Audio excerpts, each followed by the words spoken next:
What is up, guys? Tony with Geekly Games, and we've reached the final color of the Ultimate Series. I will be doing more Ultimate Cup decks to keep, this little segment going, whatever. It's not because you're going to be, like I said before, just only one of each color.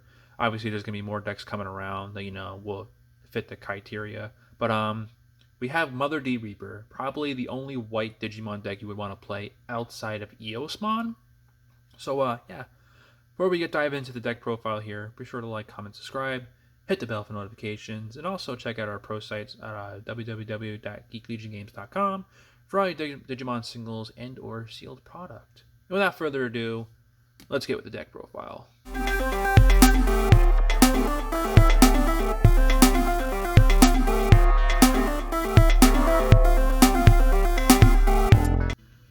Alright, so we all know what Mother D Reaper does. It is a 15k non-beat stick egg that as the all turns effect, you may place it. It can't be attacked. Oh, it can be attacked. It can attack and is unaffected by effects.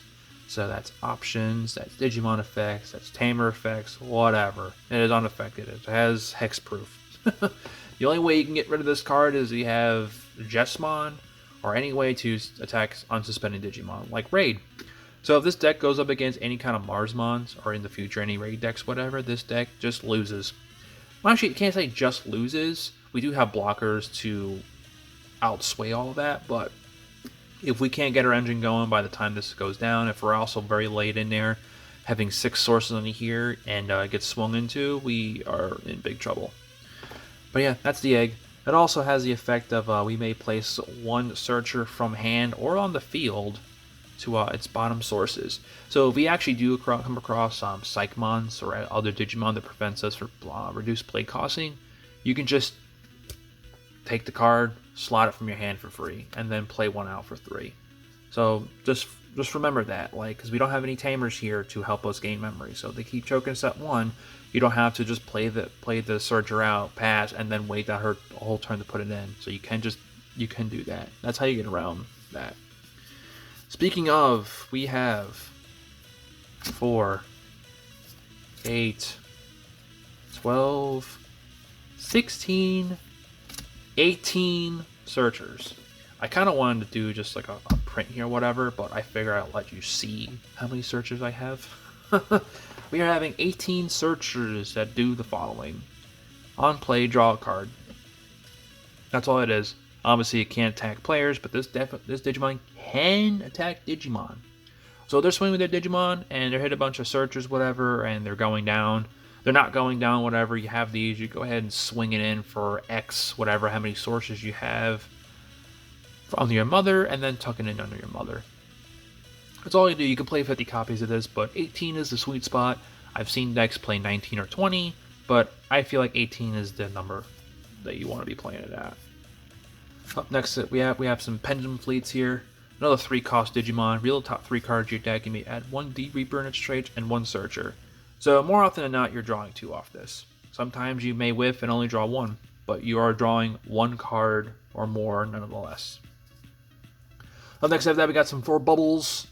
Probably your second best, obviously, security effect or just on playing it, whatever. You get to tuck one of your searchers from the field under your mom for free. So if you already tuck one in, you can play this out, tuck another one. That's all it wants to do. It's also a good beat stick too if it sticks around because of 3k, that does add up. So if you have 3 sources and this is a 6k beater, and going on from there. Up next, we have some Jerry's. We're only running 3 copies. I think 4 is a little too much now. 3 is probably the way to go.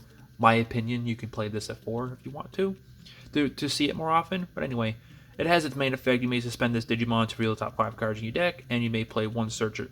Not play. You take 1 searcher from one of them, and then slot it under your mother, and then put the rest at the bottom in any order. More often than not, every time you're spinning the roulette, you are hitting searcher. There are some times where you spin and you lose. You don't hit it at all, and it's like the next card. Up next, we have 3 of our creep hands here. These are our blockers. Obviously, this is our actually first Mother D Reaper deck. I didn't actually post one up that Luca won for his regionals, but we upped the number to 3 because with Raid existing now, we want to have that extra blocker. So we upped them to 3. 6k blocker, We can attack with it if we're not worried about anything that swings into our mother, because that 6k body can, turn pretty big real quick. Up next, we got Platelet's Head. This is our snipe Digimon. They got a problematic Digimon, we just suspend this and just kill it. That's it. That's all it's there for. Up next, we're running the Horn Striker. This is a new card that I have never seen anyone play it, but since with Ultimate Cup rules, might as well play it because it's all D Reaper. As your turn, as long as you have Mother outside of field, gains Rush. This card can just win the game. This is basically another Reaper. That's just a smaller version of it. That's all that is for. So rather than actually playing like 4 cards, it's upside down. 4 cards of this to try to find it, or 3. We minimize this to, spoiler, we have this at 2, and there's another 2 here. So effectively, we have 4 cards that have Rush that, just wins the game. Up next, because we're going to play it because it's all D Reaper, Optimizer. This card's cracked. This card is cracked. Here's why. On play or when attacking once per turn. If one of your mothers has 5 or more sources, you get to reveal the top 3 cards of your deck, and you may play 1 D Reaper within its traits with a play cost of 10 or less. So you hit 3 cards, right? It don't matter what it can be. It could be a Searcher, it could be whatever, it could be another copy of this. What's going to happen is you're going to play the other copy out, put the other 2 cards back on the top, which is the errata version, by the way. They don't go to the bottom, they go back on the top. And then you do it again. Effectively, if I in all my testing, I actually haven't done this, hit another one, and then hit another one. But you never know. If you hit all 3 of these, like you hit your first 3, it hits the other one, and then you do your 3 again, you already know what the top 2 is, and it hits the next one, you'll have 3 9k bodies out in the field. And come your turn, whenever they haven't gotten rid of these, you're swinging 9 plus X, and then keep doing that same thing and just filling the board up. Now, unless your opponent has any way to stop you from like playing Digimon out by effects like Pillowmon or Pumon, yeah, you can't do that. So Hydramon, they're going to be playing their Pumons out pretty early because we won't be able to do this kind of shenanigans. Speaking of Gatekeepers, the best card in the deck that come out of security because it tilts everybody. Coming out of security, you could just play without its memory cost. On play, and also without battling. So it's kind of like Omnimon Zord Defeat. You don't battle with it. On play, recover 1, as long as we have Mother on side of the field.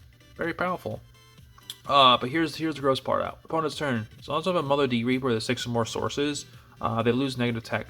They lose add-on to security check. So this stacks. So if we have all 4 of these out here, or even just 2 or 3, your opponent can't do nothing. They just can't do nothing. They have to find ways to get rid of this Digimon. Or otherwise they just lose. They just don't do nothing. And then you're free just to, keep slapping cards and start swinging. Then last of our Digimon, we have our 2 Reapers here. Basically, when we know their security is nothing but dog, and there's no options in there, just Digimon. You get to take 7 EDR Searcher sources, put them in your trash, play this out for free. There's nothing your opponent can do to stop that. It'll take this 20 and reduce it to 0. So Psychmon, in text and theoretically, Psychmon should be able to get rid of this, but with the errata effect, whatever, it would just turn it to 0. So keep in mind, if new players are out there trying to stop that, they actually can't stop it. This 20 just becomes 0. That's all it does. And every time you're swinging, you place 2 ADR Searchers and restand Digimon. So this 15 swinging in, restands, puts 2 sources, becomes 17. And if they hit a Wyron's Breath, whatever, go ahead. It's still got 2,000 DP on it. And then you swing again, it's got 4,000 now, and you just keep going up until it goes down. But you want to play this card when there's like 1 or 2 security left, and there's nothing in there. You go ahead and just free swing with this. And this sum goes down for some reason, and you have many more sources in. It's not just 7. You can reduce cost to keep it your turn still. You can go ahead and just win the game after that.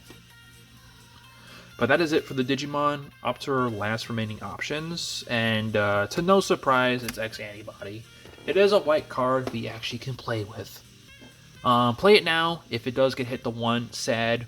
This deck doesn't get hurt by it, but it will still play the 1 because it's just a free source on your Mother to accelerate your turns.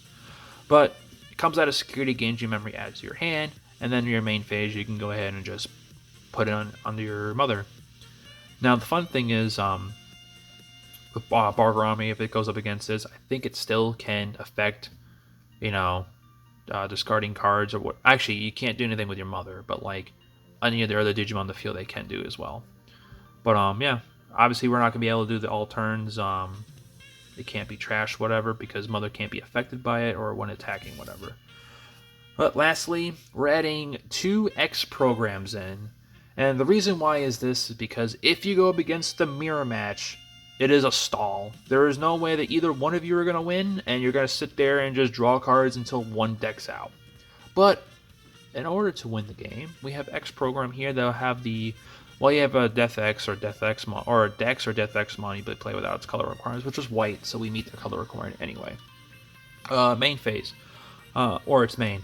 Delete 1 Digimon without X antibodying its traits. And then if there are 3 or more Digimon on the field, delete everything.